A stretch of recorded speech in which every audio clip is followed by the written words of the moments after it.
एक उपमन्यु नाम के महर्षि हुए हैं। एक बार वो किसी दूसरे ऋषि के यहाँ गए तो गाय का दूध उनको पीने को मिला, तो घर आए और अपनी माँ से कहा मुझे गाय का दूध चाहिए। और वो तपस्वी जंगल में रहने वाली, तो उन्होंने जो जंगली चावल होता है उसे पीस करके सफेद करके कहा पियो। या उनका स्वाद नहीं, गाय का दूध नहीं माँ, तो उनका अगर दूध चाहिए तो तुम्हें जानना चाहिए कि हम लोग विरक्त भाव से जीवन व्यतीत करते हैं, संसार का प्रतिग्रह नहीं लेते हैं। अगर तुम्हें चाहिए तो भगवान शिव की आराधना कर, तो क्षीर समुद्र का तुझे दूध देंगे जिसमें भगवान हरि शयन करते हैं। मंत्र दिया पंचाक्षरी और दाहिने पैर के अंगूठे केवल खड़े होकर बाल्यावस्था से 10,000 वर्ष तक भगवान शिव का स्तवन किया। तो जब 10,000 वर्ष तक उन्होंने तपस्या की तो भगवान शिव पहले शिव रूप में नहीं प्रकट हुए। नंदिकेश्वर एरावत हाथी बन गया। भगवान शिव देवराज इंद्र वरदान मांगो, उसको इतना बड़ा दंड मिलेगा कि भोग नहीं। भगवान संग एक नाव में एक संत और उनके शिष्य बैठे हुए थे। इतने में एक दरोगा और 2 पुलिस वाले चढ़े। जहाँ संत थे वहीं खड़े हुए और वो संत नंगे पैर, उनका जो शिष्य था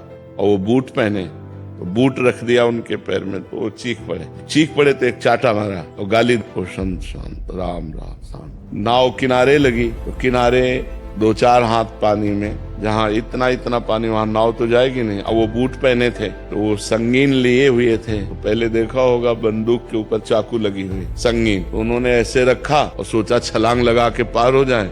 वो बालू थी, वो फिसल गई, संगीन उनके यहीं घुसी और वहीं मर गए। तो गुरुजी ने अपने शिष्य को डांटा कि अगर एक शब्द कह देता तो ये बच जाता, तूने एक शब्द भी नहीं कहा ना, इसलिए इसको इतना भारी दंड मिल गया। उमा क्षमा सापहुते भारी, अपने कर्म जाए पछतावा हो, कितने भी माफी मांगो, नहीं कोई ऐसा पाप नहीं है। नाम संकीर्तनम यस्य सर्व पाप प्रणाशनम, उन परम करुणामय भगवान श्री हरि को प्रणाम करना, उनका नाम कीर्तन करना, ये सब पापों का नाश कर देता है। हाँ, अब ये बात समझनी पड़ेगी कि जैसे पूर्व जन्म में पाप हमारे हुए और उन पापों के परिणाम में शरीर बना, तो अब हम चाहे जितना भजन करें, जो शरीर को भोग लिखा वो भोगना पड़ेगा। पूर्व के पाप नष्ट हो जाएंगे, लेकिन जिस कर्म से शरीर की रचना हुई है, जिस समय शरीर बनाया गया था उस समय थोड़ी हम भजन कर रहे थे। शरीर बनाने के समय तो पाप और पुण्य दोनों कर्मों से शरीर बना। आज हम भजन कर रहे हैं, अभी आगे हमें फलीभूत देगा, लेकिन पीछे के कर्मों से जो शरीर बना वो भोगना पड़ेगा। और अन्य पीछे के जो संचित कर्म धर्म है,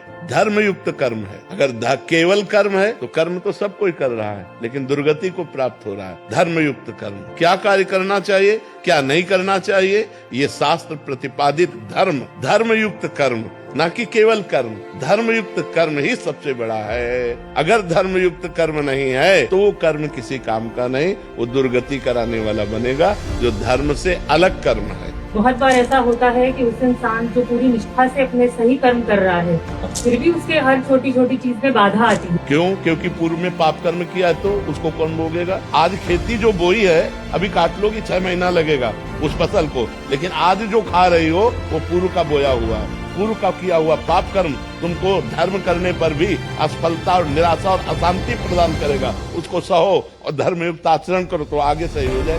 हमारे भगवान के